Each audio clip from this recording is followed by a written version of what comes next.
We are ready to start. My name is Li Andersson, and I'm the chairperson of the Committee on Employment and Social Affairs here at the European Parliament. And it is my great pleasure to warmly welcome you all here today to this event that has been organized in great cooperation with Eurofound. When we know the facts, we can also take the right actions. This simple idea, I think, illustrates the importance of Eurofound's Working Conditions Survey, a flagship which has already been published for over 20 years. During uncertain times like these, fact-based decision-making is more important than ever. And Eurofound is a unique link between workplace practices, scientific expertise, legal expertise, and also policy-making, decision-making that we do here in the Parliament. The 2024 Working Conditions Survey, published last week, was conducted in 35 European countries and involved nearly 37,000 face-to-face interviews. The survey's comprehensive focus on the world of work is unparalleled, and the evidence-based data it provides supports the work of policymakers and stakeholders across Europe. The value of the European Working Conditions Survey comes from its ability to provide an overview of the workforce and the various workplace practices, ranging from topics such as skills and job quality to occupational safety and health and career prospects. These are just a few examples of the survey's extensive scope. In an era of digital and green transitions that are having a profound impact on workplaces, workers, and the organization of work, this information is invaluable for us when we navigate the evolving world of work. And I cannot stress this enough, because I think many times policymakers have a feeling, a kind of gut feeling of what is going on.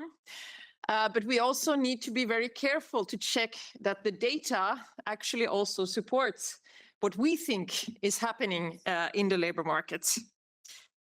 Here at the European Parliament, and particularly in our work at the EMPL Committee, the outcomes of the survey directly inform some of our current top priorities, such as the work we are doing on quality jobs, on the right to training, the use of AI in workplaces, and the right to disconnect. As stated previously, knowledge enables us to take the right action, and I already want to thank Eurofound for the remarkable work that you do. We are all here today because we believe in policies that make a real difference to people's lives. At a time when Europe is striving to improve its competitiveness, I think relying only on an agenda of simplification and deregulation will not create the better future for most Europeans that we should strive for. Instead, we must consider the many elements that constitute Europe's true competitiveness, including our social model, which has historically provided us with a clear competitive advantage if you compare to the main competitors, for example, in the US or China. So our social model is not to be seen as a regulatory burden or too costly. We must understand that it ensures our quality of life, social mobility, a skilled workforce, and economic equality, all factors that are highly important for competitiveness. I want to repeat the message from Draghi's report that there can be no competitiveness without social well-being. He also warns European decision makers against repeating the mistakes of the US regarding the social model, and argues that competitiveness here cannot be based on wage cuts, but rather on skills investment and technological development. Based on this, in times of twin transitions, we should create new structures that promote well-being, protect workers, and invest in social and technological innovation. As everyone in this room knows, we cannot afford to waste our human potential. In a few minutes, Agnes Parent-Thirion and Jorge Cabrita, senior research managers at Eurofound's Working Life Unit, will be presenting for us the key findings of the 2024 European Working Conditions Survey. This will be followed by a discussion including Francesco Corti from EVP Minnesata's cabinet, Nurski from the Center of European Policy Studies, and MEP Marit Maij from the S&D Group. Just a few weeks ago, we had the opportunity of visiting Dublin with a delegation from the EMPL committee, where we were introduced to some of the survey's key findings. And there were many, I think, very interesting discussions that we were able to have during that visit. A few of the points that stayed with me and that I thought a lot about afterwards was, for example, the connection between job quality and addressing skills shortages and mismatches. In EU discussions about upskilling and reskilling, it is often overlooked that many of EU workers feel that they do not have enough opportunities to use their existing skills at work. So there is kind of a mismatch between the whole debate on us not having enough skilled workers and on skilled shortages, and then a quite large a proportion of European workforce actually feeling that their existing skill sets is underused at their workplace. So clearly, I think it shows the skills agenda must also focus on workplace practices to identify and harness existing skills, providing opportunities for all. We also discussed the link between job quality and poor working conditions. Evident also in the survey, which reports, as I understood, the lowest job quality indexes in sectors such as transport, healthcare, and agriculture, which are also the ones that are usually reporting the highest amount of shortages of workforce. So as we can see, the skills agenda encompasses much more than is often acknowledged in the usual narrative on this topic. And the work to address skills and labor shortages must also include strengthened workers' participation and social and labor standards. Another theme I would like to mention in the end, relating to the working conditions survey, is how new technologies are reshaping the world of work. When assessing the impact of AI in the workplace, and this is a topic that has been extensively debated here in the Parliament during this mandate, it is important to consider both the positive and the negative aspects. There are challenges. The rise of AI has made it easier to monitor and manage workers by collecting large amounts of real-time data. We are witnessing divisions here, with men being more likely than women to use wearables at work, for example. Other risks include workers losing control or the sense of control of their jobs, increased work intensity and performance pressure, and a blurring of work-life balance. And these risks, of course, in turn, may lead to negative consequences for workers' physical and psychosocial well-being. At the same time, however, we must, of course, acknowledge that technological development usually reduces hazardous situation, monotonous tasks, as well as can facilitate access to employment for aging workers and workers with disabilities. Technological development may also provide an opportunity to monitor early signs of stress, health problems, and fatigue. So our aim is to create a regulatory environment that will help us minimize the risks while realizing the benefits of technological development. This is an area in which Eurofund's work is invaluable and which we have had excellent cooperation. So in conclusion, dear friends, the Working Conditions Survey provides us with unparalleled insight into the world of work and the life and situation of workers in Europe. I think it demonstrates that the European social model has been and must continue to be at the heart of the European project. This model, which has given us a competitive advantage while ensuring our quality life, social mobility, and economic equality. Priorities that I think are good guidelines also for the work that we're doing for the future world of work. With these words and introductory remarks, I will now hand over the floor to Barbara from Eurofund. Thank you so much, Li, for your warm welcome, for giving Eurofund the opportunity to present the findings of the latest edition of the European Working Conditions Survey here in the European Parliament, and for already giving such a positive assessment of its usefulness for policymakers. This is so rewarding for us to hear. My name is Barbara Gerstenberger. I'm the head of the Working Life Unit in Eurofund, and I will be moderating the session this morning. A very quick word on how proceedings will unfold. I will give in a moment the floor to Eurofound's Executive Director, Ivailo Kalfin, for his welcome and a brief scene setting. And then I will call my colleagues Agnès Parent-Thirion and Georges Cabrita to the podium to share with you what the European Working Conditions Survey reveals about working in the age of AI and how working conditions are changing across Europe. This will be followed by the remarks of our three discussants who will join us up here: Marit Maij, Member of the European Parliament; Francesco Corti, Member of Cabinet of European Commission Executive Vice President Minsatu; and Laura Nurski, Head of Program Future of Work at the Center for European Policy Studies.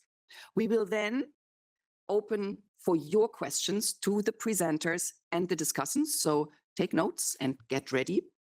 And then a little sandwich lunch will be offered to you in front of the room after the end of the event at 2:15. Very few more housekeeping items. We will be recording this meeting, and there is, as you can see, a photographer to take pictures. Let us know if you do not want to be seen in those pictures. We will share the presentation that Agnès and Georges have prepared afterwards, and we are posting on social media about this event. So if you're also on social media, please repost us. And now that the technicalities are out of the way, I can hand over to Ivailo Kalfin, Executive Director of Eurofound, for his opening remarks.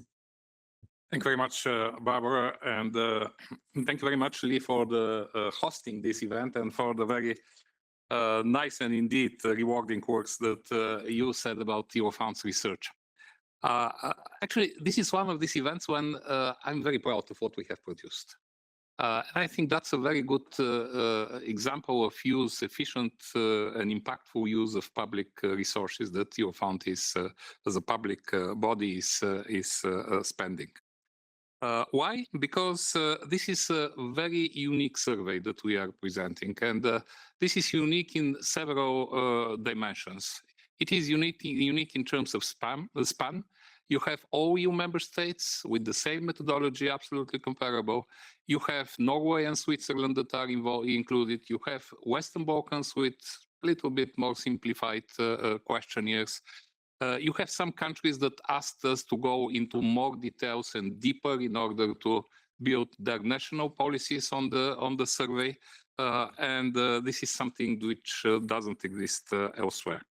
The quality of the data is, they say this is the golden standard. So everything that you hear there is checked a million times. I would say you cannot find better quality data for the working conditions than in our survey.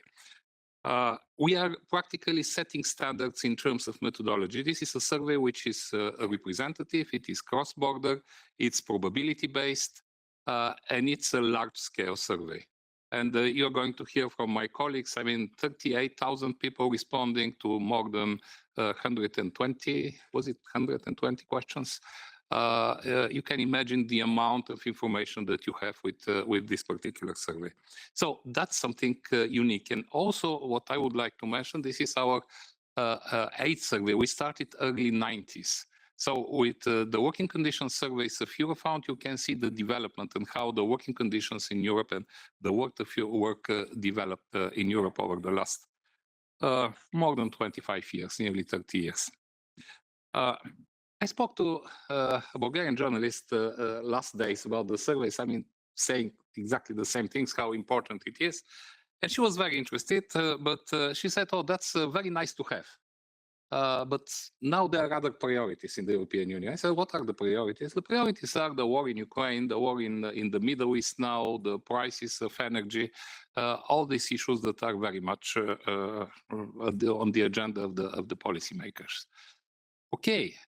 Then I told her, she's coming from the country where I come from, and this is not in our research, but in our members, the employers' organization research.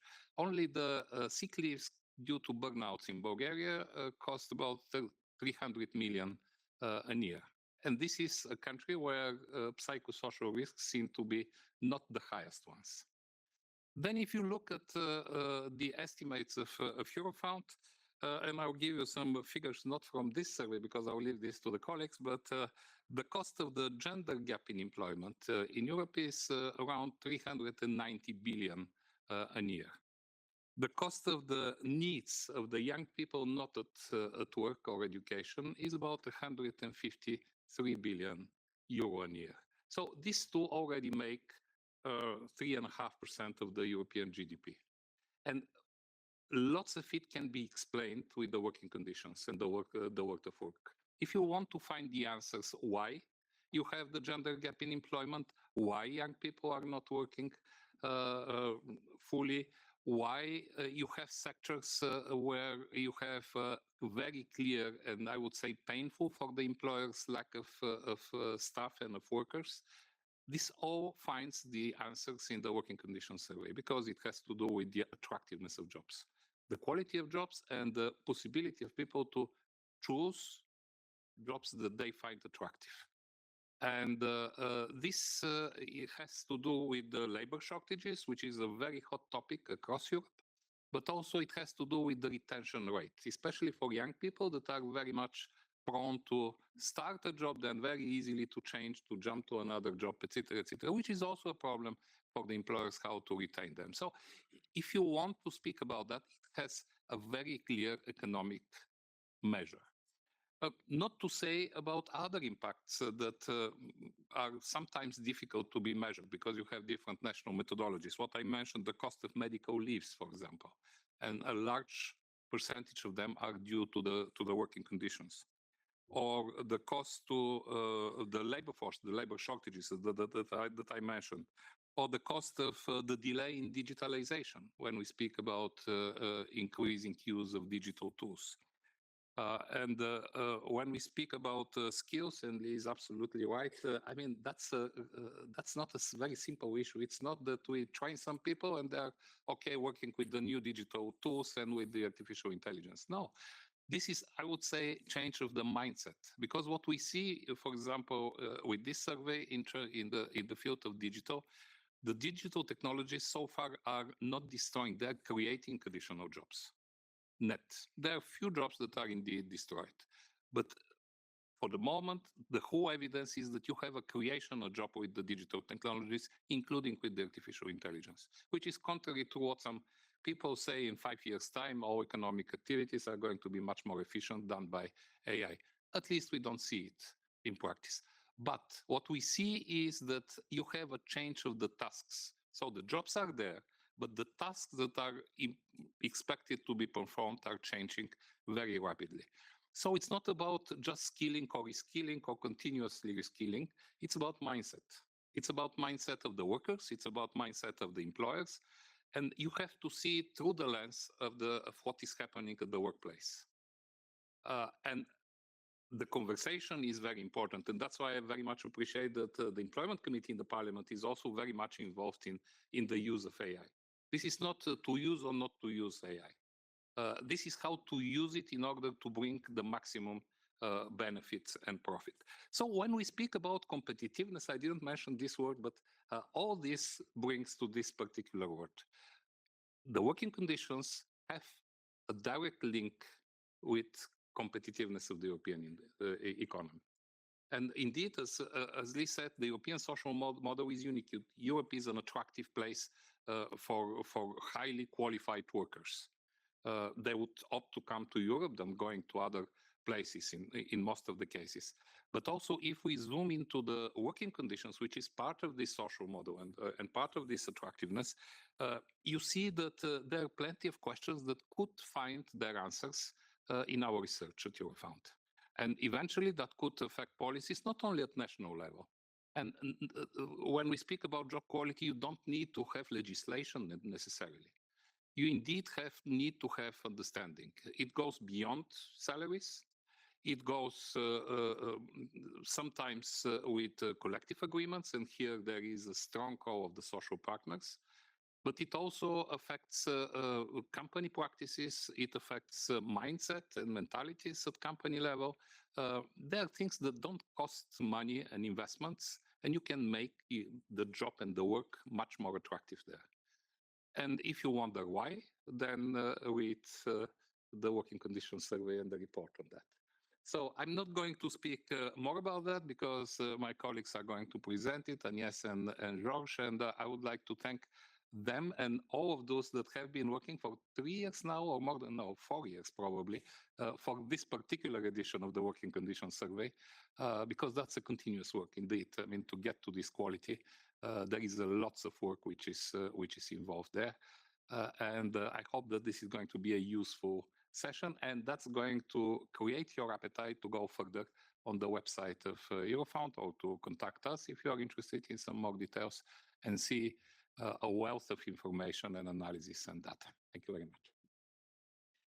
Thank you so much, Ivailo. Agnès, Georges, the moment, your moment has come.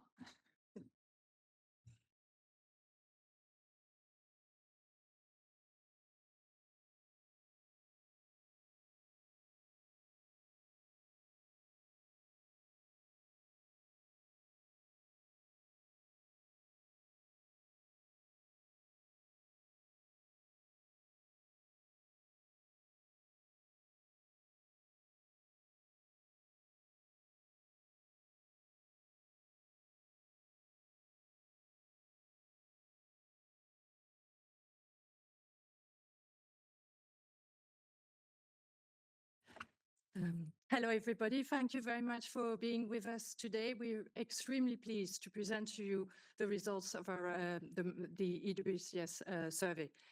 My name is Agnès. And my name is George. Good morning. Yeah. So we're very pleased to present to you the work that we've been doing together with our colleague John Hurley, Stara Risso, Carol Frick, Christopher White, and Franz Eifer. Just a few more words on the EWCS 24, if you haven't heard enough about it. The point I would like to emphasize is that it's a probability-based survey, and which is representative of workers working at least 1 hour in the week preceding the interview. So what does this mean is that what you observe in the survey, you can extrapolate to the population. And that's why somehow it costs a lot of money. And that's why, you know, we can have less bias. It's a survey which look at employees and self-employed. So it's important to have and people in marginal employment. So it's interesting to compare, you know, what is happening. The questionnaire was developed and revised with the support of our tripartite stakeholders and the research community and our users. And this is very much what shape Eurofound work, you know, building in this expertise to look at evidence. The survey is a reference, so we're very pleased because it's been used in the US a few years ago. In China, it's regularly used in South Korea. The latest, you know, spin-off is in Canada. Fieldwork was completed a short while ago. So it's quite important in this respect. And a lot of our questions are referenced in guidelines for monitoring the quality of working environment developed by the OECD, or the guidelines for monitoring the quality of employment developed by ILO, Eurostat, and UNESE. So it's become some type of a standard. Let's now turn to the results of the survey. The first thing I want to show you is to say the survey took place in 24. There had been a lot of changes in the workforce. And an important fact is that in 24, we have more workers than we've ever had. And we have more women, obviously, more older workers. We have, you know, more migrant workers. We also have to say that when we look at workers and we ask them, and this is quite subjective, this question, you know, to what extent are you able to work until 60? Or in 5 years' time, if you're above 55, the range of workers who answer positively is, you know, varies a lot. I'm showing you the gradient by country, but it's between 47% workers and 82% workers in Sweden. So this shows how important it is to look at the workforce and their ability to work with quality. Digital technologies are transforming jobs. Just, a couple of illustration. As we know, jobs can be conceptualized as a bundle of tasks. And what is interesting in this slide is to show that the new technologies, when we ask workers using digital technologies, they have removed some tasks. That's a positive answer for 41% of workers. They have created new tasks, 43, and allowed more interaction, 48. So we can see how, these digital technologies are changing what people are doing in their work. They're also changing how the work is managed. And what you can see on this slide is that algorithmic management is not only for platform worker, because in 24, we had 16% of workers who reported that it's a computer or an algorithm which was allocating work task. 18% that this computer or program was monitoring their work performance, and 10% determining their work schedules. But there's another transition which is very important, which is climate change. And here we wanted to build on the trend series of the EWCS. So this slide look at how workers are exposed to temperatures so high that they make them perspire even when they are not working. And what is the most interesting for us is to look at this 18% and then the 24%, because it shows that in 95, 80% of workers in this EU 14 groups that we have created were exposed to high temperature between a quarter and 3/4 of the time. And now this proportion of workers exposed to high temperature has increased. So we have more workers exposed to high temperature and new population exposed to high temperature. So this is some facts about the changes in which job quality is developing. So now let's turn to job quality. So what is this job quality, which is extensively discussed in the roadmap? The way we've operationalized it in Eurofund, and we've been working once again with our tripartite stakeholders and the research community, because this is our DNA, is we've decided that we would look at it at the level of the job, because the job is where you have a contract between an employer and an employee, and you have legitimacy to intervene if there are externalities. We can also look at it for self-employed. They can decide to stop their activity. Second thing is we were wondering, what do we put under job quality? And then we decided we would put something which is objective. And the objective for us is health and well-being. So we went to look at epidemiological studies and to look at these characteristics of work and employment that have a proven causal association with health and well-being.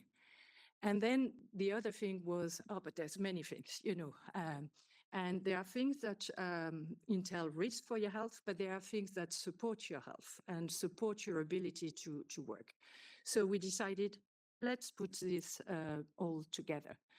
So what you can see from this is that job quality for us is defined as its relationship with health. It's not about people's individual preferences. Somebody may like a certain type of work, but we're looking at job from the perspective of health, public health perspective.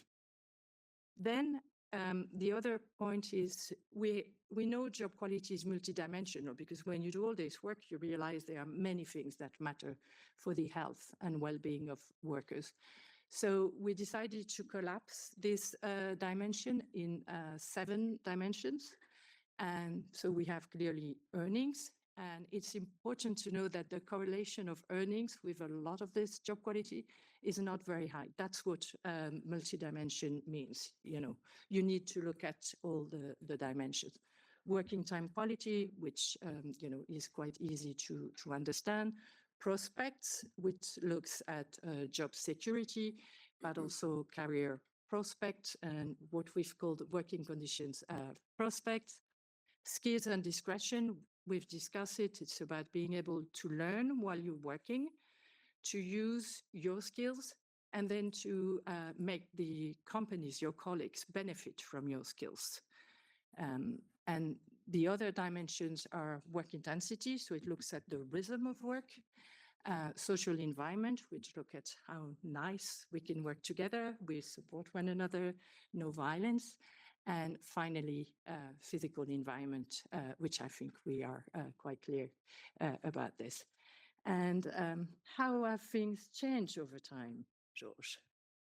So it's not an easy task. We have to find a way of measuring job quality, and the way that we use to measure job quality over time and to have an idea of how things are progressing is through the use of indexes. So through the results of the data collected through our surveys, we calculate indexes which vary between 0, which means very low job quality, and 100, which means an ideal situation of very high job quality. And with those indexes, we can see the evolution over the years. So what we see basically from the data that we have so far collected is that there's been progress in 4 of the dimensions. So we can look at 6 of them. Unfortunately, one of them is not available to look over time, but I will give you some bit more detail about the evolution in these 4 dimensions. The first one is working time quality. So this is, when we talk about working time quality, we talk about not only the duration of working time, not only about the organization of working time, which means when people perform work during the night, during the weekend, shifts, etc. But it's also about the working time arrangements, the extent to which workers can have a say on the way they organize their schedules and the duration of the work. It's also about the flexibility, which means, for instance, to have the possibility to take a break when you need. So there's that element as well. And then, of course, the predictability, which is very important to know when you are supposed to work. So when we look at the evolution of our index of working time quality there, you can clearly see that there is a modest increase over the years. So we have 2010, 2015, 2024. But perhaps the most interesting fact there is that the gap that existed between men and women disappeared. So the working time quality for men increased in such a way that virtually the gap between them disappeared. Of course, this is the consequence of many different developments at European level. But as we already mentioned, I believe working time is one of those elements which is kind of really, really important in terms of collective bargaining, social dialogue, even other mechanisms, let's say, to develop and improve it. But also we have at European level the example of the Working Time Directive, which has been around for a few years now, and more recently the Directive on Transparent and Predictable Working Conditions, which has also something to say about working time.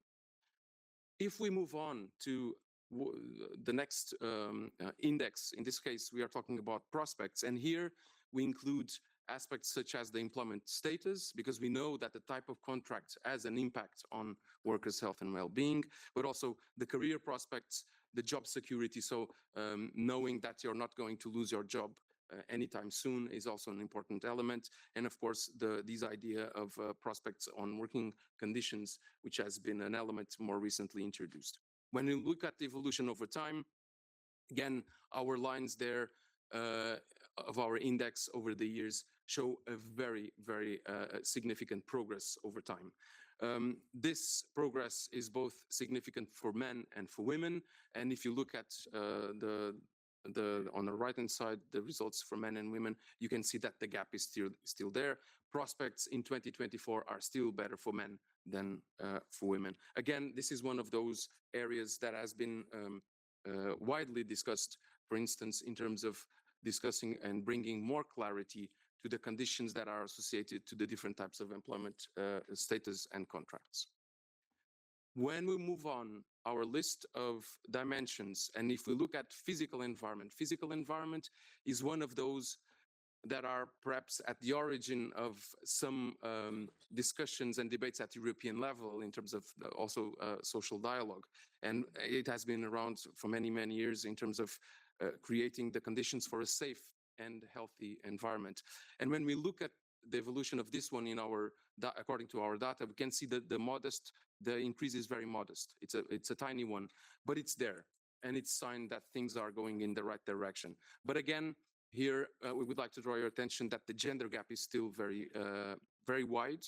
And this is one of those dimensions in which women fare better than men. And this is, of course, related to the fact that men and women are allocated. They tend to perform different jobs, different occupations in different sectors.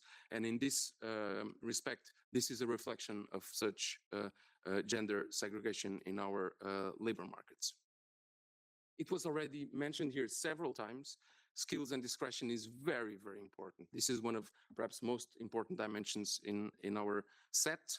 At the moment, we are being asked to adapt to the transformations, to big transformations. We are asked to being resilient. We are constantly discussing what are the right sets of skills for the workers in all this convulsion, all this rapidly evolving context. And when we look at skills and discretion here, we are talking about the learning opportunities at work, but also access to training, work-related training, to what extent workers have access to this. It's also about the decision latitude, the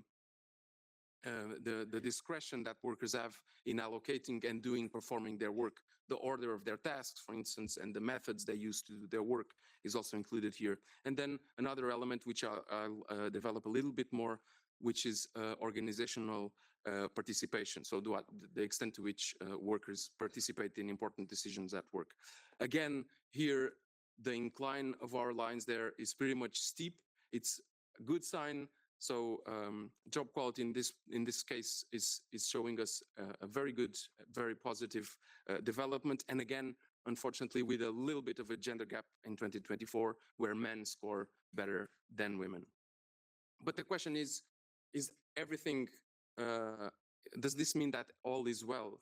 And if we look at one of the sub-dimensions that I mentioned before, the organizational participation, which is part of skills and discretion as well, if we look at the evolution of this particular aspect, we can see that the news are not always good.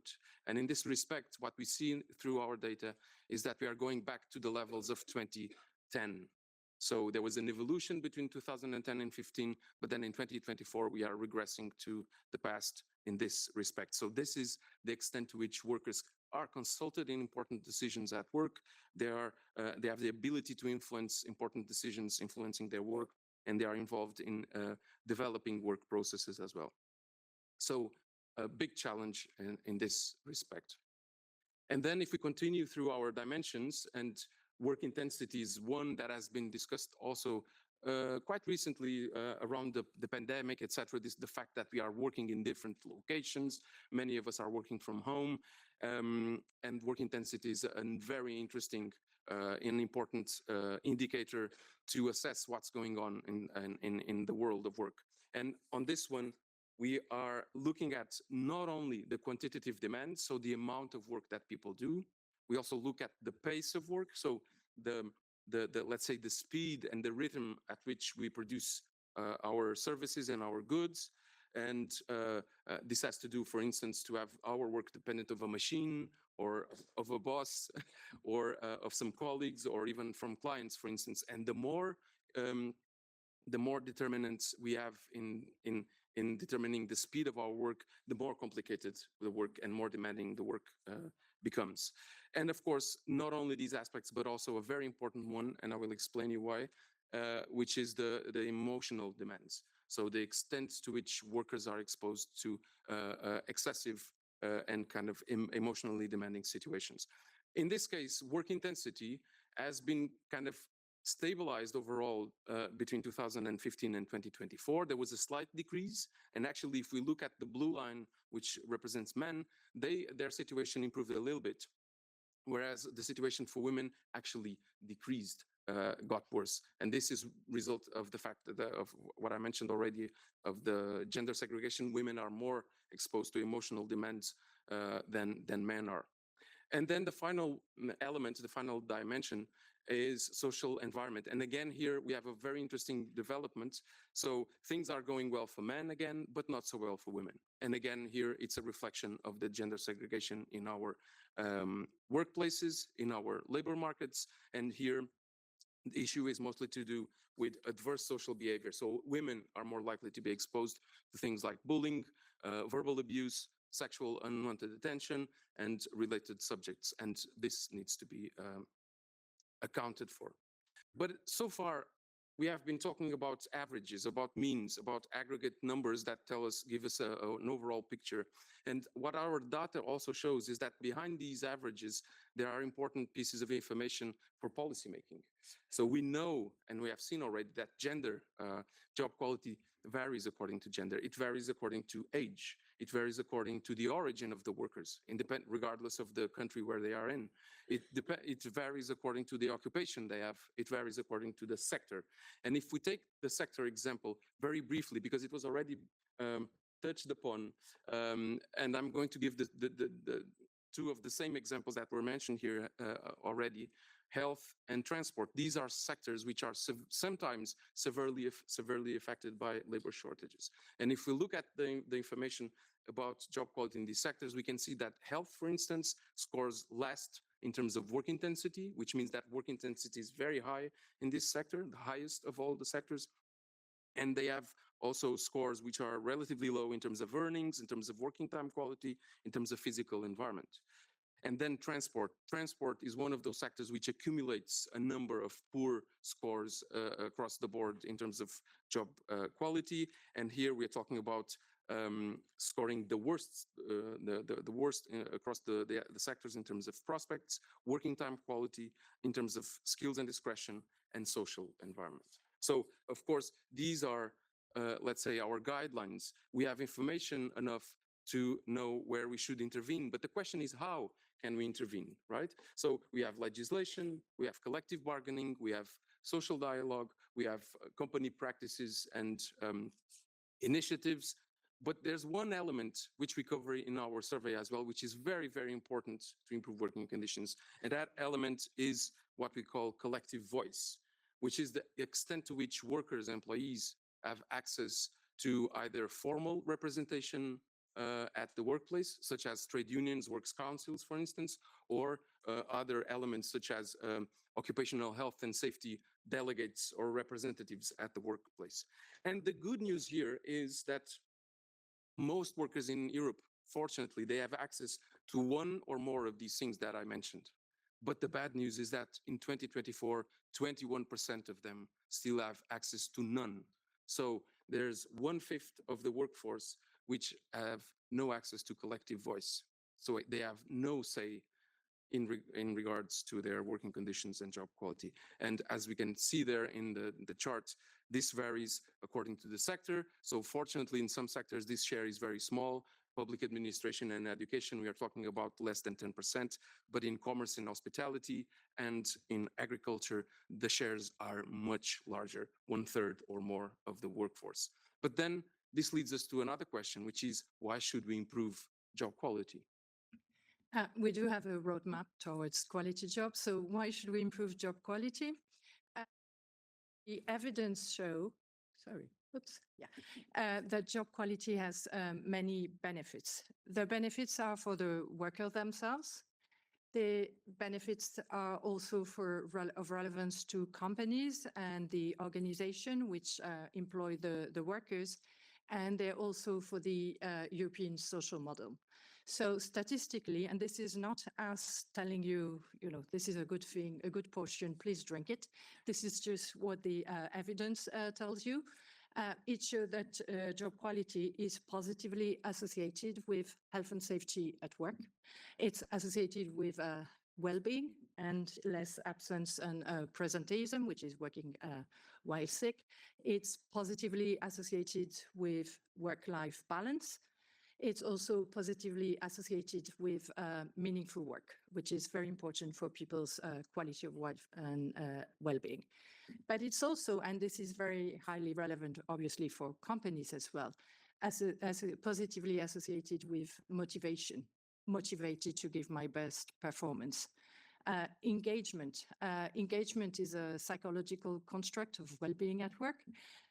So it means being enthusiastic about what you do, giving energy and being absorbed, which is the flow, which is the state where you grow and learn. That's very good for companies because this is how it supports innovation. It's associated, positively associated with trust and cooperation. I don't think I need to tell you why this is important. And it's also associated with less intention to quit. And we know how, this creates disruption and the cost of recruitment. It's also good for the European social model because it's associated with employability, which we capture as the ability to find a job with a similar salary easily. It's associated with financial sustainability, so making ends meet. And finally, with work sustainability, so being able to work in 5 years, if you're over 55, or, in until 60, for younger workers. So this is what the evidence show you.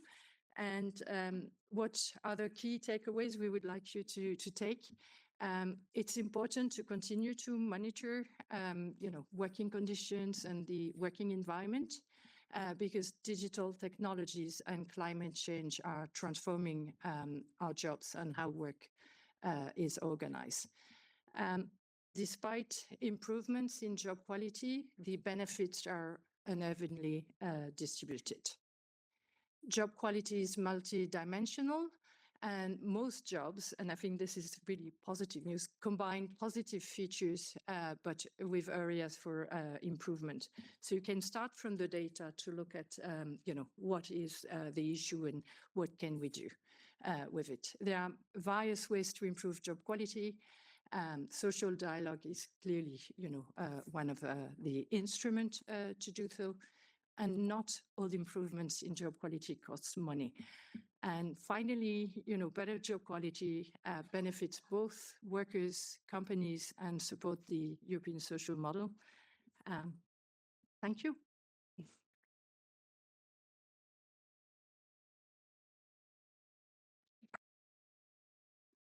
Thank you very much, Agnès and George, for this summary of highlights from the survey. Much more, of course, in the overview report that is available on our website. Can I now ask our discussants to join us up here on the podium? Marit, Francesco, and Laura.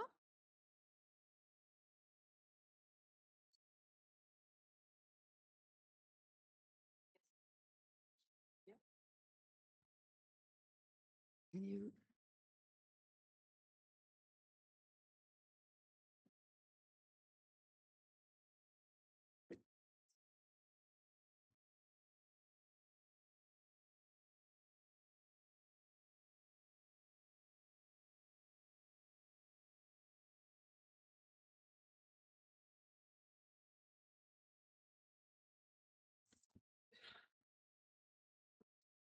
Okay, I have been watching you. I noticed that you were listening very attentively.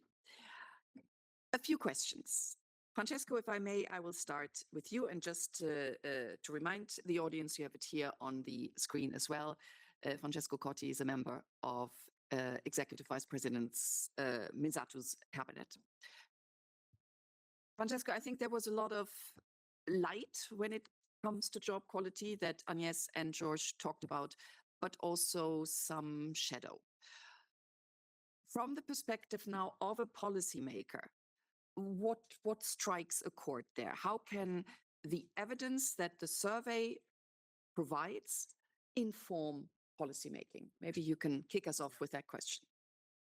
Yeah, no, first of all, thanks a lot for this invitation and congratulations, Ivailo and all the team for this fantastic job. Before making the reflection on what is the takeaway politically, let me start with a reflection that I was having yesterday in a webinar with the Carl Leuven on labor mobility. And basically the question is, how can we do evidence-based policy making and not ending up in policy-made evidence making? I found a very good question, honestly, because when you negotiate a legislative piece, you do basically policy-made evidence making. No? You look for evidence to justify a compromise. But when you prepare a proposal, you try at least to do the other way around. No, you try to do evidence-based policy making. And that's exactly when I was reading the report yesterday.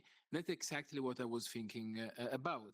We are preparing the Quality Jobs Act that will come by the end of the year, and there is a wealth of evidence that you are providing to us. Now, there is another a second element that I want to stress. Every time you are in political discussion, you are asked about data. Now, one may say that the working conditions survey comes every 5 years. But as Ivailo was saying, this means 3.5 years, 4 years of work. Data are not collected from one day to the other. And that's the second point I wanted to make on the importance that we have and how much grateful we should be also to have an agency like Eurofound that independently and tripartite on top of that think on a long-term perspective.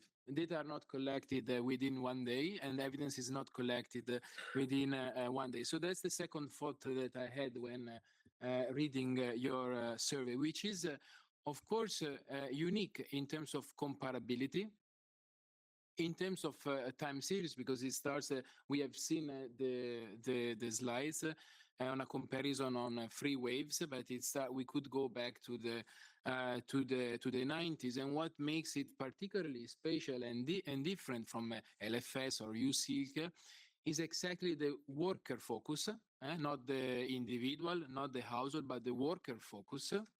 And what makes it particularly important is the fact that we can cover all the 27 plus, because you go up to 35 member states, which make it unique, especially if you are preparing a Quality Jobs Act. And that's very important. Now, this is the second point I wanted to make. The third point I wanted to make is that, of course, you have a different thematic focus, and some of them have been illustrated this year, but I want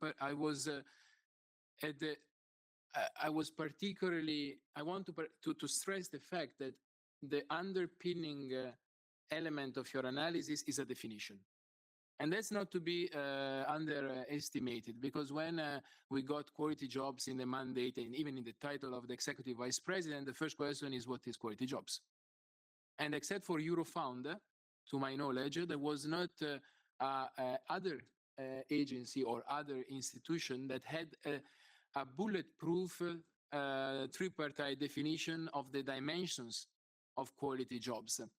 Because only having these dimensions clear in mind, you can sort out on which indicators you are performing better, on which indicators you are performing worse, in which countries, disaggregated by gender, etc. But if you do not have a fully fledged understanding of what you talk about when, and that's why when in the employment committee in June, under the suggestion of the Commission, then developed its own position on the quality jobs that was then endorsed also by the council, the EBSCO council. Well, the work was based on identifying the definition exactly on Eurofound. So this is the third point I want to make. And then finally, the fourth point is on policies. So what for me is very important that emerged from your survey as are 3 elements. And then there is a cross-cutting one. The first one is on algorithm management. I see colleagues in DG Employment way more expert than me on the topic in the room. But I think that the findings are pretty much clear. in terms of allocation of tasks, in terms of monitoring and surveillance, all these linked to the finding on work intensity, in giving us a case and a justification why the EU should come forward with a clear, maybe inspired proposal from the Platform Work Directive on algorithm management and the AI at the workplace. You provide all the underpinning evidence, I think, on that. And you also, with us, explain very well the fact that this does not come in contradiction with the productivity or the competitiveness priority that the Commission has put in place. The second element that was for me very important is the one related to the climate and OSH. There's, of course, the work that you do also together with our other agency, but the fact that we move from 18 to 24% of jobs exposure to high temperature is something, Barbara, we discussed, I think, in 2023 in a panel at the SEPS Ideas Lab. It's quite telling. And it questions indeed whether our current legislative framework in place is or not up to date. And then there is the third element, which I found particularly interesting, which is the one related to representations. If 21% are neither formally represented nor have the possibility at the workplace to express their opinion, this, of course, needs to be related to the work status, the sector, etc. But it's telling, I think, a lot about a problem of representation at the workplace, which then we can link to the discussion on anticipation and management of change that is also very topical when it comes to restructuring. Let me close with one element on which I think we should do more, the sectorial approach. Of course, you don't deal with subcontracting, which is especially dear to us, and is one of the key pillars of the quality jobs roadmap and the first and second phase upcoming consultation on quality jobs. But the findings that you have on the transport sector, and I would add also construction sector as the other one where I would also add in part agriculture, is telling when it comes, for instance, to representation in agriculture sector, it's very telling that there is a risk, a sector-based risk approach to be taken that goes beyond the traditional, let's say, approach, even of the European Commission that tends to be horizontal, especially when it comes to labor law, and of course, healthcare, and that's equally important, especially when it comes to working conditions. So I'm going to close it here because maybe I think I reached my 5 minutes, but I wanted to make these 4 points that I think make your report and your survey absolutely valuable, and your work at Eurofound of key importance for the Commission. Thank you so much, Francesco. And I'm going to repeat them. Algorithmic management, the OSH framework, the representation question, and the sectoral approach. Those were the pointers for policymakers that Francesco highlighted. Now, Laura, I assume you listened to the presentation and you look at the data from a slightly different perspective, the perspective of a fellow researcher and a researcher with a focus in her work on investigating the impact of technology on work. So what caught your eye? And from a social researcher's perspective, which are the issues where you think this needs further investigation? Oh, can I move a bit closer? Can you hear me well? Yes. First of all, thank you for having me, and also from my side, a big congratulations to the Eurofound team for this amazing effort that you keep doing for so many years. And I think Agnes already mentioned it in her opening speech, but also as an external researcher, I want to confirm that this is a data set, a foundational resource for many academic researchers, policy researchers across the EU.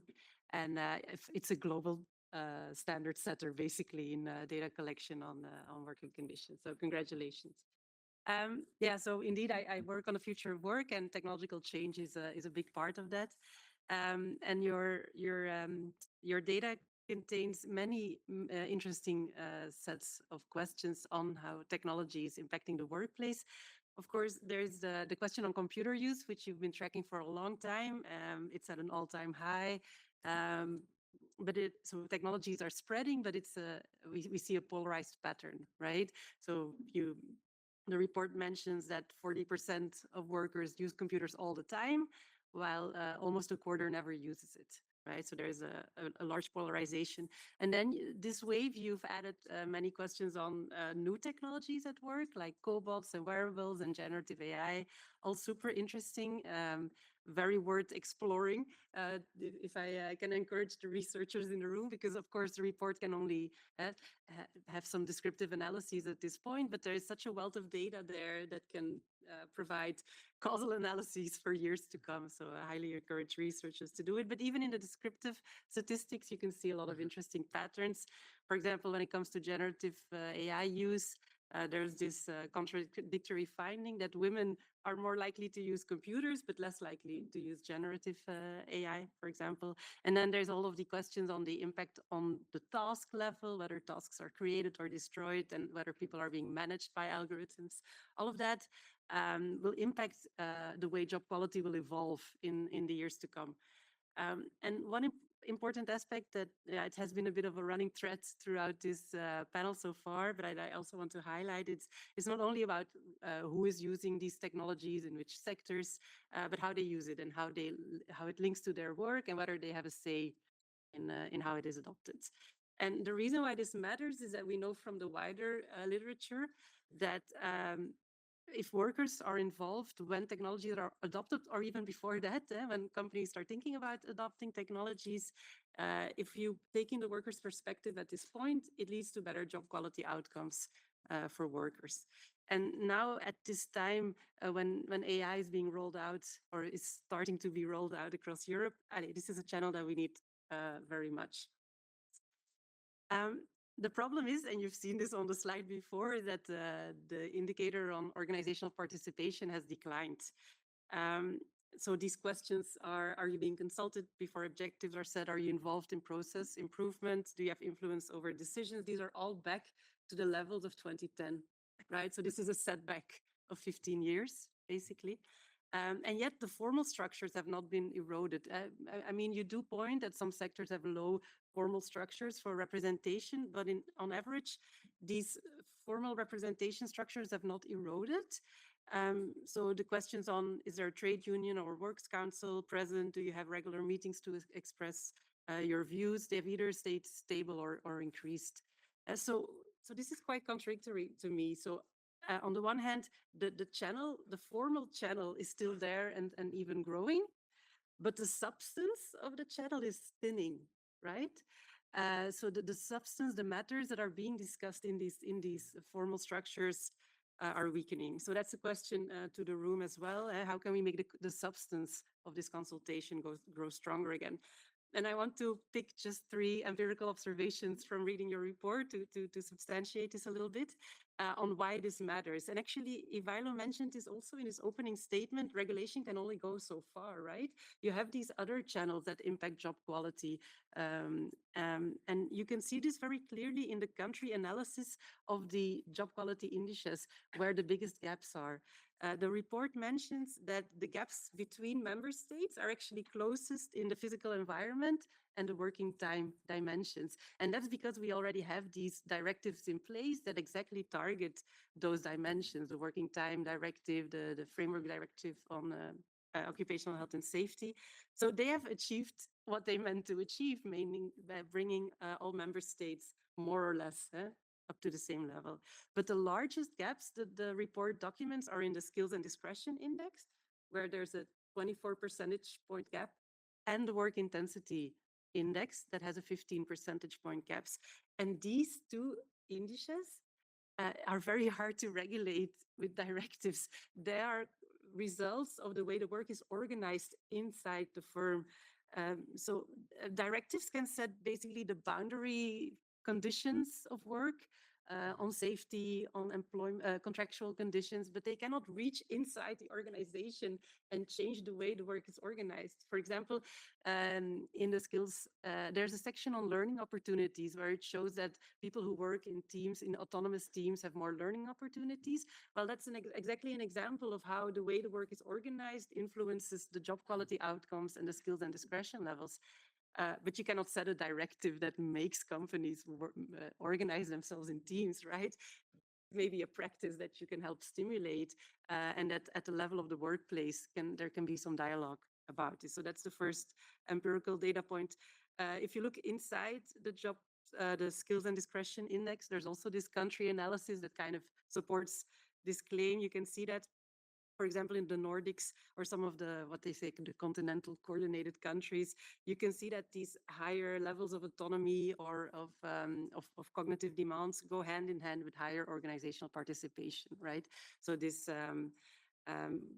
countries where there are these practices in place of having workplace level dialogue show better overall levels of skills and discretion on this index. And then finally, the third empirical data point that I want to highlight is you can also see this in the gender gaps, because as George showed, the social environment has deteriorated for women, and also the work intensity. And again, social environment and work intensity are again two aspects of things that happen inside the organization. Women report a 10% gap in their ability to influence important decisions in the organizational participation dimension. And of course, this is linked to the limited progress on gender balance in management that was also mentioned in the report. So those were the three points that I wanted to highlight from the report to support the call for more organizational participation in the workplace. And then just want to finish by saying that this job quality, it mentions beyond the workplace. And yes, you had this nice overview of why it matters for companies, for workers, for the economic model of Europe. But actually, it goes even beyond that. And you mentioned it in the report as well. Job quality predicts life satisfaction. It's linked to political participation, political trust. And in these times of polarization, having better quality jobs might just mean a better democratic infrastructure, which is something we desperately need. So thank you again, and back to Barbara. Thank you so much, Laura, also for highlighting this point, which I think for later discussion also with the room could be very important. The country difference is smallest for those dimensions of job quality where we have a high level of regulation, and biggest in those areas that are very difficult to regulate through legislation, and maybe even through higher level collective bargaining, so skills and discretion, work intensity, etc. Fascinating points. Thank you so much.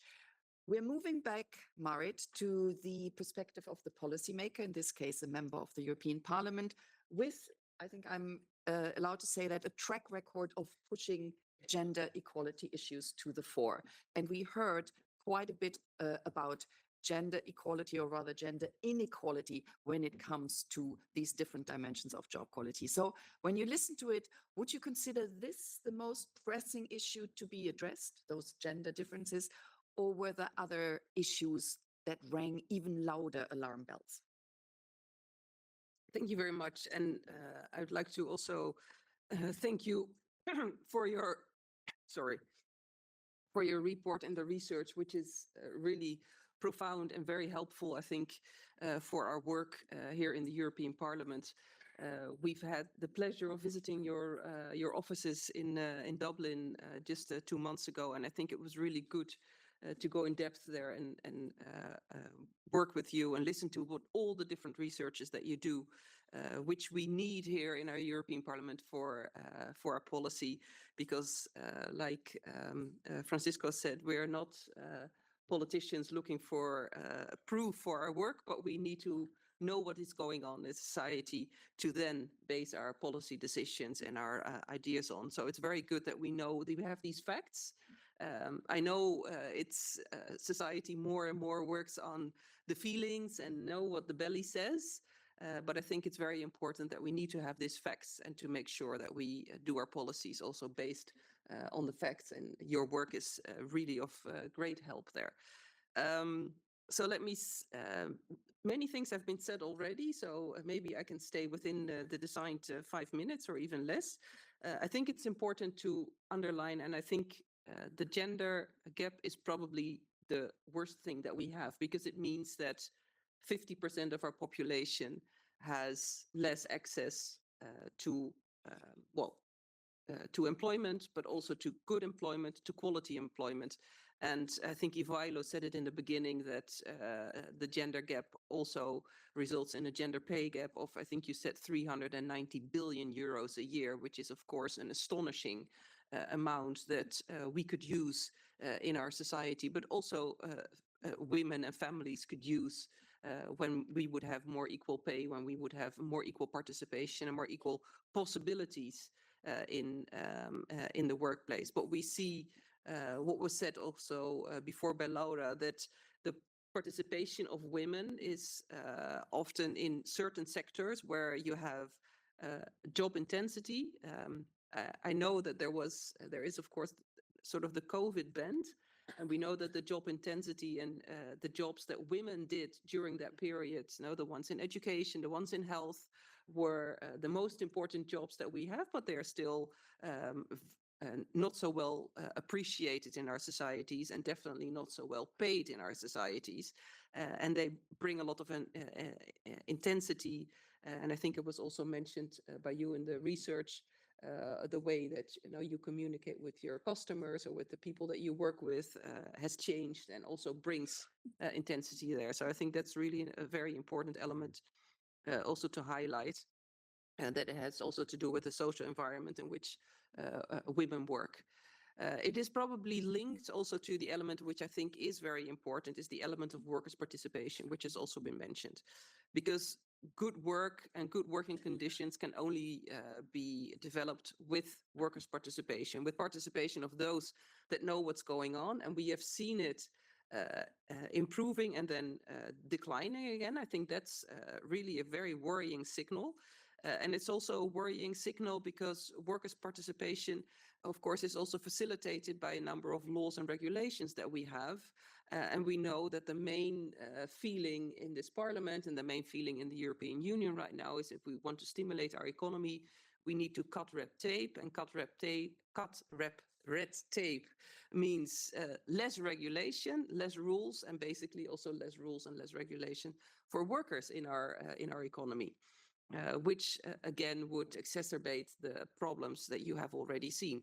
So I think here, like you mentioned, Laura, this is really a very, I think, clear political vision that some have different from others, is that if we work on the economy and if we want to improve the economy, we should not only look at what maybe a number of companies want with cutting this red tape and less regulation and so on, but we should definitely in this social dialogue also look at what is good for workers. And often what is good for workers and for companies together makes a stronger organization.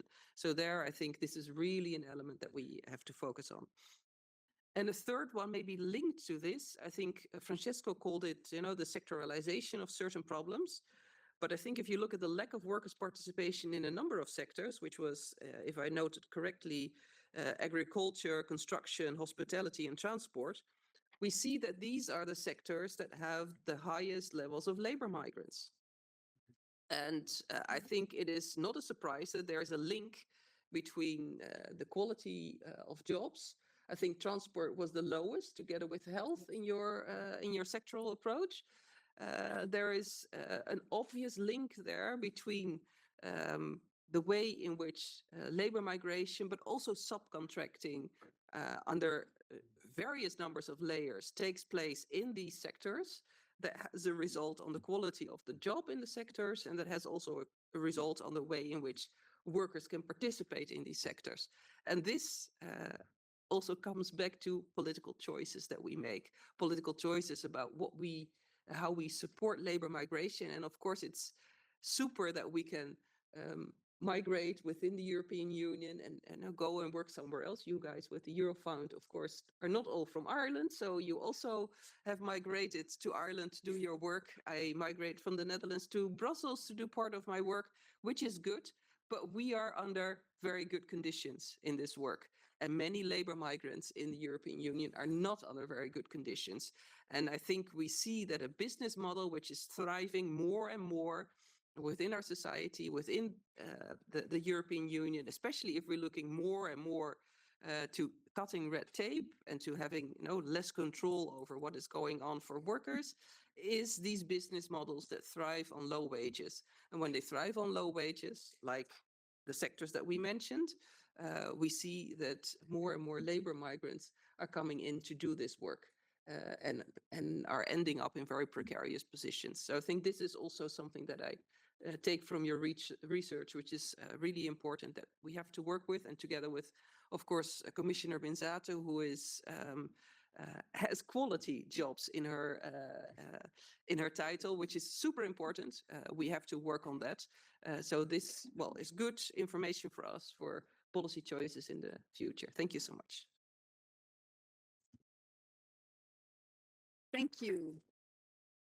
Thank you, Marit, also for pointing out this link between job quality in certain sectors and then subcontracting in those sectors, the use of migrant labor in those sectors, and the link that we already highlighted in the presentation between job quality and labor shortages in certain sectors. And the other thing that I think we heard from all three of our panelists here is this emphasis on workers' participation, formal participation, but also organizational participation in order to help manage all those transitions and adaptations that are required. Now, this is your chance to ask questions to the presenters, but also to our panelists. And I already have the first indication in the back. If you could please state your name and your affiliation and come to the question relatively quickly so that we can reply to it relatively quickly. Thank you. I will try. Hi, my name is Johannes Anttila. I am a policy advisor for the Left Group in the EMPL committee. And my questions will be about algorithmic management at the workplace and digital monitoring. One on methodology and two on causation and correlation, or the impacts on quality jobs. The first one, the JRC published a report in the fall that was looking at the same things. They had distinguished digital monitoring from algorithmic management, with digital monitoring meaning the collection of data from workers at the workplace using digital means, and then algorithmic management meaning specifically the sort of decision-making related to that. I wanted to ask because the numbers are a little bit different in the JRC survey. So in the JRC survey, they said a third of European workers, this was also based on worker surveys, were subject to the monitoring of time use. And then in algorithmic management, 25% subject to the allocation of working time and 21% to working tasks. And I know because they're both kind of related, or they're both done via survey methodology, I just wanted to ask you if you'd looked at that and what the differences were between that. And whether, you could answer to it because there were a little bit discrepancies in those. Then the second question is on causation and correlation. You had this definition of kind of quality jobs, and I know you had a lot of data also on algorithmic management and the use of these technologies. I don't know if you already did or you're planning to do kind of a much needed, let's say, analysis on specifically how those, the prevalence of technologies and their use impacts working conditions, and then maybe a follow-up to Laura's question or comment, especially how in those contexts where there is a high prevalence of collective bargaining or worker representation, whether or not the effects on quality jobs are the same in those contexts. Thanks. Thank you for that. We could collect one or two more. The lady in the middle there. Jesus. Yeah, thank you. I'm Pauline Dubois-Graffin from CMET, the employer of metal engineering and technology industry. And we are one of the first that published joint conclusion 3 years ago with to respect the Information and Consultation Directive.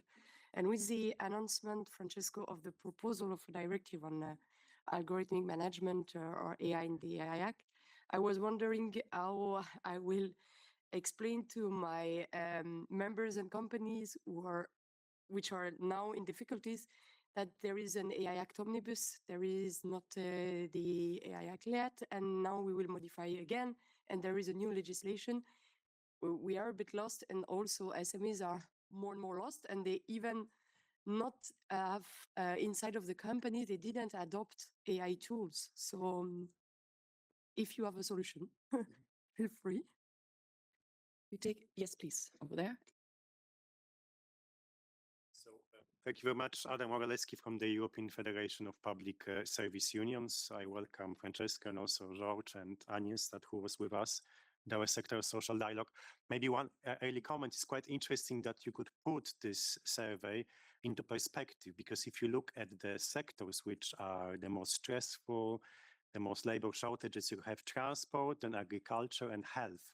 So actually you could see for the first time, it's not about those lower skilled sectors, but as a health, it's actually more skilled sector. And also health is the sector dominated by females. So I think this is more and more important to see. It's not only about the skills, it's also about, the work intensity and the changing of the environment. And I think this is what is important for us, in particular in public service unions, is the issue about the workers shortages, which are increasing as a result. The parliament is working on the report with employment committee and the health committee. Hopefully they will finish this. And also the commission has this, I think, strategy about the workforce shortages there, and it's now being implemented into Quality Job Act or roadmap. So the question is about, is Eurofund is going to work on the workforce shortages, how it will impact the survey, and for the Francesco and the commissions about how it will be in the Quality Job Roadmap or Act. Thank you. We'll keep it to the three.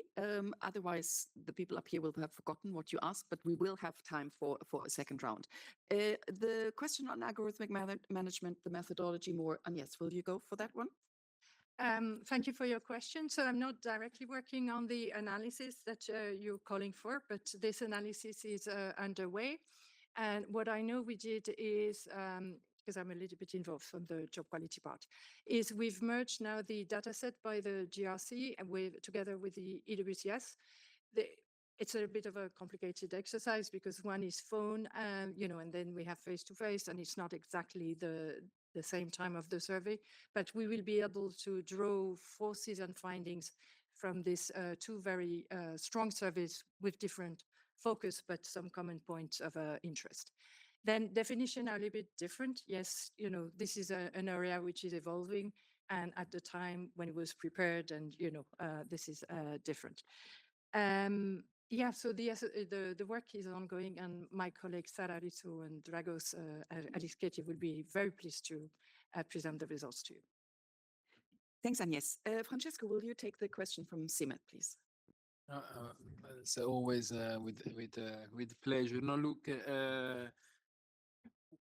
we don't want to overburden with new legislation that goes beyond the gaps that we identify based on the analysis that we are carrying. I mean, I would not put the horses before the chart. There is a second phase consultation that comes out.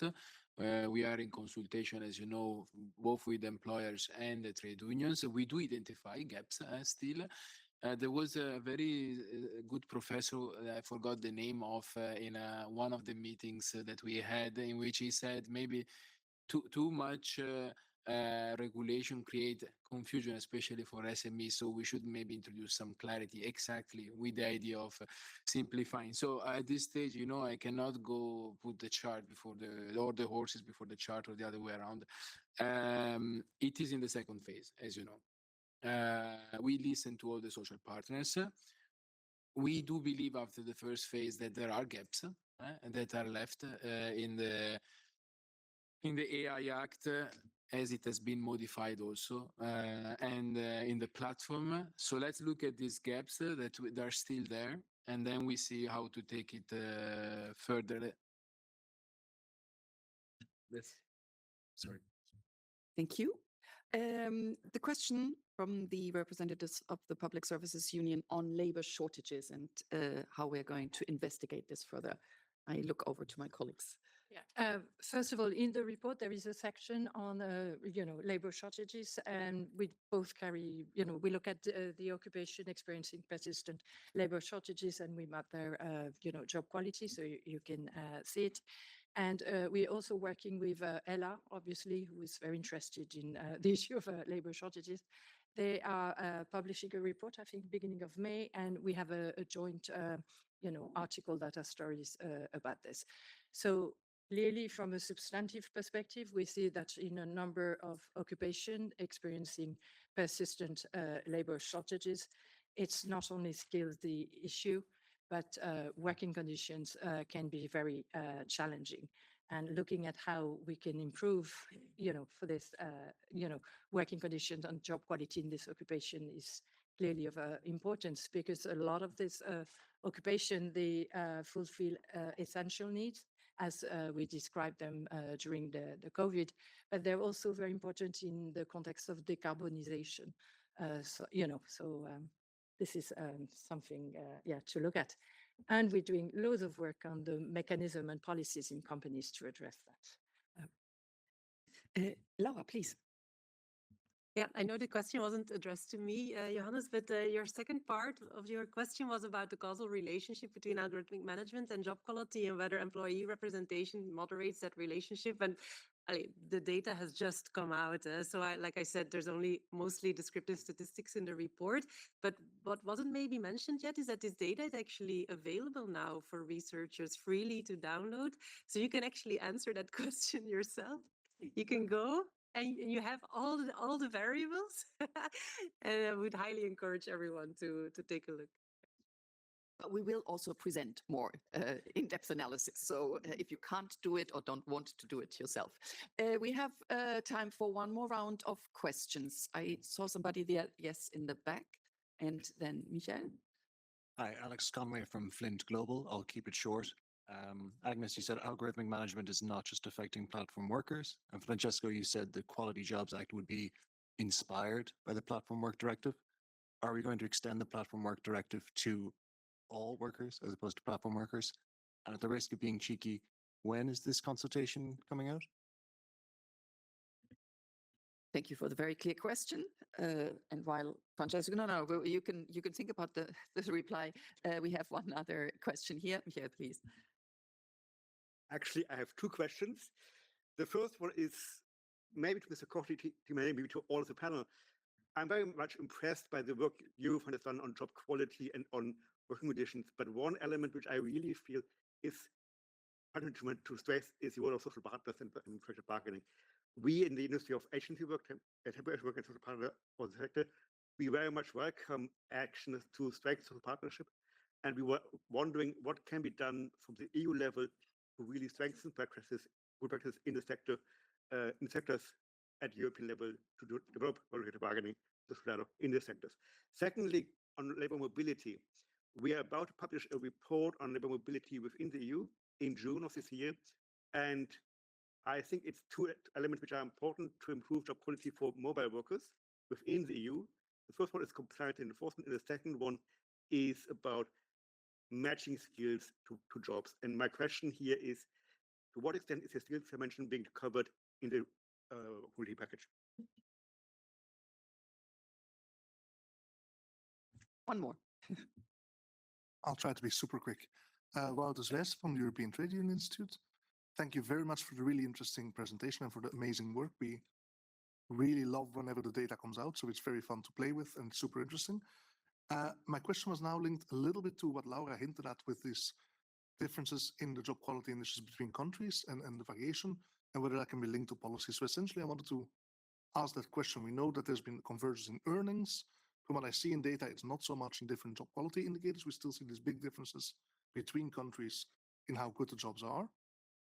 And I was wondering if from your research, you can elaborate a little bit on how the differences between EU member states are changing over time in these different indicators. For instance, with digitalization, we know there's huge differences. I'll stop there. Thanks.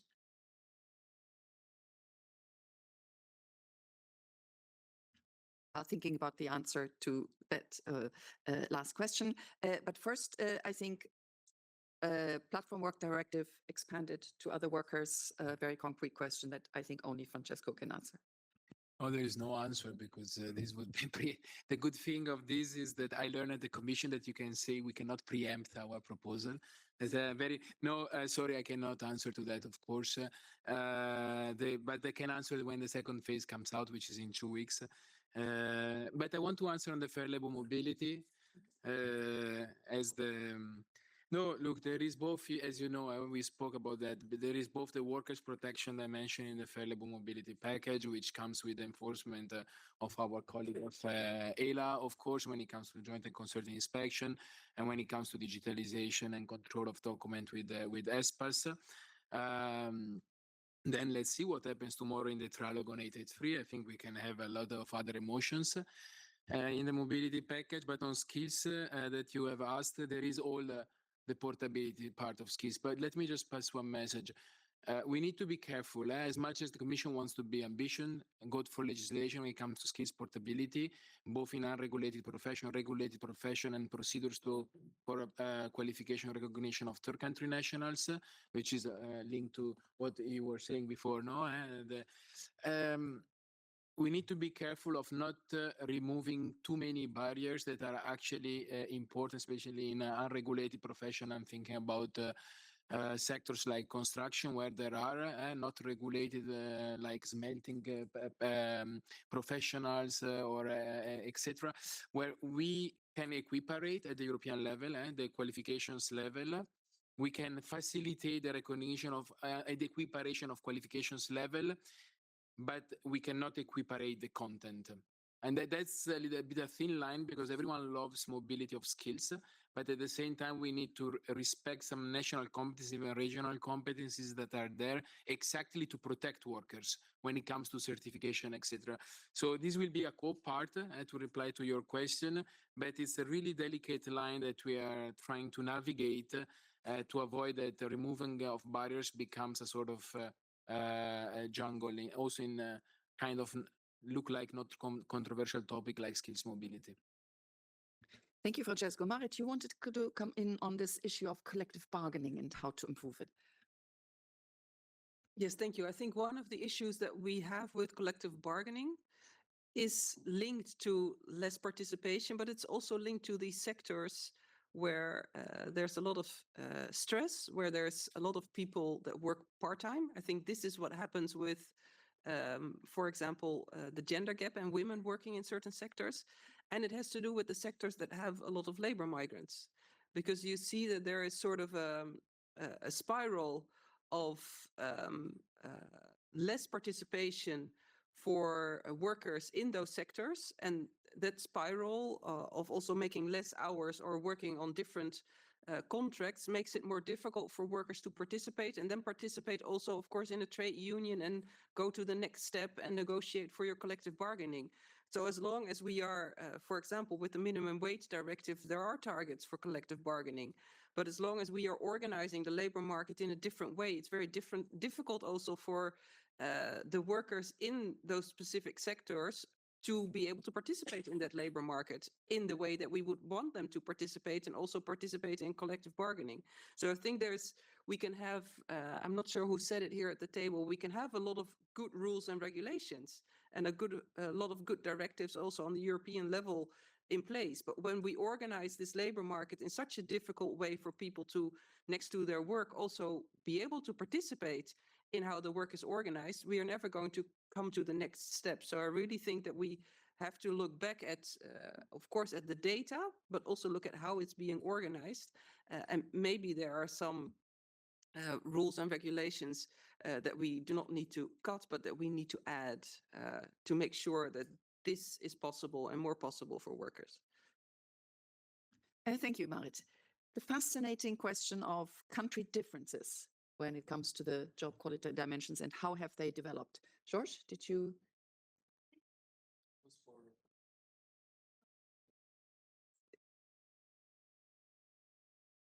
Okay, so there are many country differences, and we cannot explain all of them. It's obviously very, you have to look at structure and whatever. So at the moment, we have started some analysis on convergence, to try to see how countries are moving or not in the right direction, based on this multidimensionality. So we can see, how they're moving together. There are different drivers for improvement. Obviously, structural change is one of them. If you move to job, with higher job quality, and policies. And then we know that there are some countries, member states, which have very ambitious policies to support working life and looks towards improvement. So this would be the next phase, try to relate somehow, you know, to the policies. Yeah. So it's work underway, and yeah. Sure, please. Just to come back to the question by Michelle about the mobile workers, what I would like to say is that we started a new project on migrant workers, which includes not only employment and working conditions, but also industrial relations and living conditions related to the situation of migrant workers in Europe, which includes, and I suppose you are referring to this set of workers, the so-called mobile workers, so European workers moving across the different member states. And that's one of the groups that we are going to look at. So we are going to use most of the, so let's say the most relevant sources of information, including a further exploration of the European Working Conditions Survey. And then one element, if I may, Barbara, what can social partners do? And I would say that we have that experience from the past. We have been invited several times to European sectoral social dialogue committees. So for instance, the sector of hospitals, the sector of foods, and many others. And I would say that if the social partners are interested, we will be very happy to work together with you to explore further the data from the Working Conditions Survey and then identify the challenges together with the social partners in a social dialogue environment and try to find, let's say, the most challenging elements to be worked upon in such a context, such as the social dialogue committees. And a quick final remark from Laura. Yeah, just to build on what social partners can do, and combining that with sectoral approaches. So we know that, for example, with AI adoption, a lot matters in how it's adopted and also how work processes are changed when AI is adopted, and maybe how new job roles are being defined and how people collaborate differently. All of that will take a lot of experimentation. And we know from previous technological revolutions that it can take many, many years, up to 10 years maybe, before we start seeing the payoff of new technologies, because it requires so much experimentation at the organizational level. So something that at the sectoral level, social partners can do is help to stimulate this experimentation and share lessons learned so that we can collectively arrive there quicker. Thank you so much. I have a very detailed timetable here that tells me at 14:05 I have to finish this up. It's now 14:07, I think. So I have to finish this up. Thank you very, very much, Agnes, of course, and George, Francesco, Laura, and Marit for participating in this exchange. And I will now release you from your tasks here and ask Li Andersson and EWCS back to the podium for their closing remarks. And while they are making their way up, again, a reminder, the full report in all its 170-page glory is accessible on our website, also with a data story which caters to the preferences of those who would like to have a more visual presentation of the findings. So please do check that out.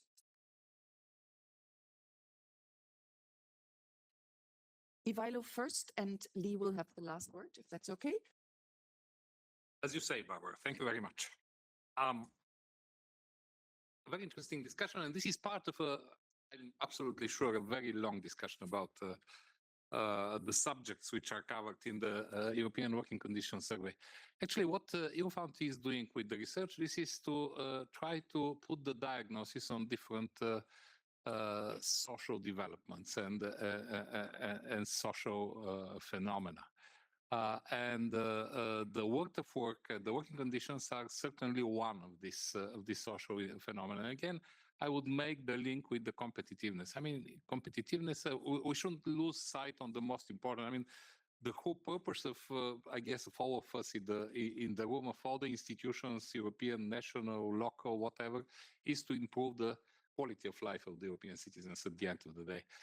In order to have it, we need indeed to have a competitive economy which is producing value and which is able to maintain this quality of life. And certainly the competitiveness is somewhere in the intersection between the technology and the social issues and the humans and the organization also. So exactly this intersection is something that we are trying to see from the side of the human element, from the side of the social explanation. That's why we are working and trying to explain the different developments, and this is one of the I think most notorious results of this survey. Not only this edition, but also the whole series of the European Working Conditions Survey. And from here, indeed, there are many analyses, including sectoral ones. Francesco, Marit mentioned there is a link which can be made very clear. You have jobs that are less attractive. You have shortages of labor in these jobs because people prefer to work somewhere else. Then what is the reaction to these shortages? One way is to think about automation and replacing humans with more technology, which doesn't work necessarily everywhere.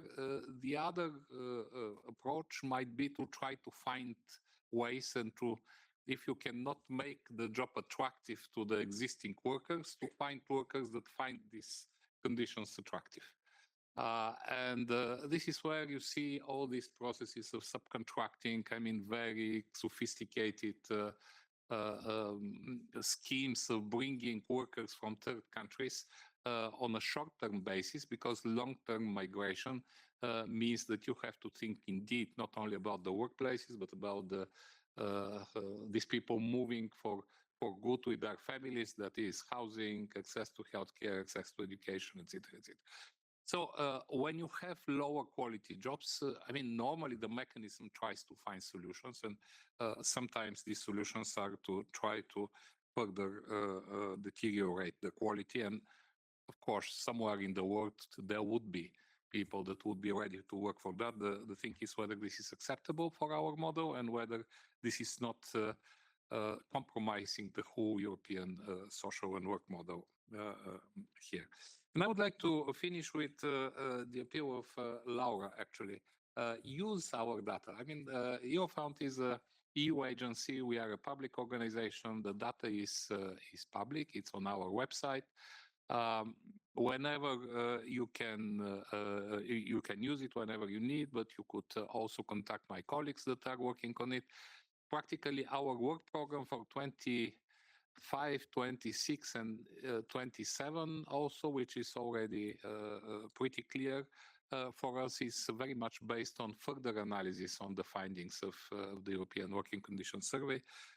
So we'll continue the work there, and we'll be happy to cooperate or provide additional information on that. The use of our data is, of course, for policymakers, and we are happy also to be present and to present issues to the European Parliament, to the Council, to the Commission when needed, but also academia, researchers, social partners, people that are experts, I mean, at company level, also with innovation and restructuring of the companies. All these experts are potential customers of our data, so we make it accessible to everyone. So don't be shy and use it. And thank you very much for your interest today. Thank you. Yes, thank you very much. Also on my behalf, I think I said in my introductory speech that when you have the right data, you can also focus on making the right policy choices and actions. So it's not enough for decision makers to go on their gut instinct. I think Maij also said that. And I think one takeaway from me from this very good discussion is also that we have been focusing on a lot of the right issues, also kind of based on the data, since what we have been working a lot on, the technological transformation, and exactly this, not the question of whether or not we use technology, but how to use it in the right way so that it's beneficial for everyone. Also working on psychosocial risks, very much connected to job intensity, especially in many female-dominated sectors. We have been looking at certain job quality issues that are quite sector-specific, such as abusive subcontracting chains, which was also mentioned.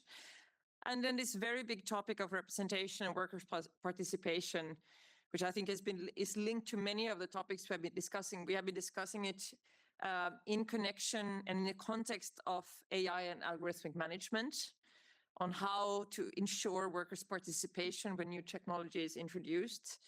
We have been working on this topic in the context of the just transition and how to involve, for example, social partners more strongly in cases of restructuring and so on. And of course, also in the context of the minimum wage directive and the ambitious targets there of increasing collective bargaining coverage and strengthening social dialogue in Europe. And I think also clearly based on this data, this is a topic that needs more attention and also for us to make sure that it's not just about formal structures existing, but really of ensuring that the actual participation happens. And politicians have a tendency to jump to conclusions, but I kind of also pointed out at the end that policy making matters. So as was pointed out also that the differences between countries are the smallest where we have regulations in place. This doesn't mean that we can regulate everything, but it does show that it matters what we do and how we do it. So I think that's also one of the most important, I guess, takeaways for the work in the committee. So thank you very much, and also for the active participation. And as Barbara said, there will be a reward afterwards. Exactly. And that's the reward if you wish to continue the discussion or just to grab a bite to eat. Join us for this light lunch reception outside of this room. Li, again, thank you so much for hosting us. It was a pleasure, as always. Thank you.